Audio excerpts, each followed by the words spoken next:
Hi, this is a demo of a cab sim that I made in my Two Notes Torpedo Studio, and I did it using the software that comes with it. I've got two cabinets on here.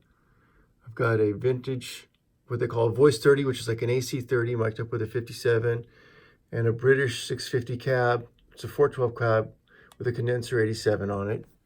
And I've got plugged into that my matchless head. So the matchless head is going straight into the rack mount, which is triggering that cabinet, and you're going to be hearing me playing the Jazzmaster. And then just coming straight out of the speakers, no tab in it.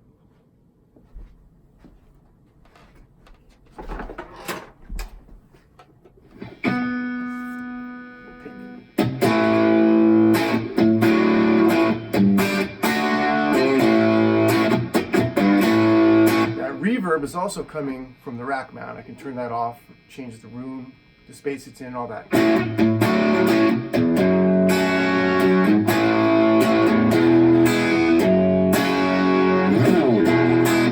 buzz is from the pickups.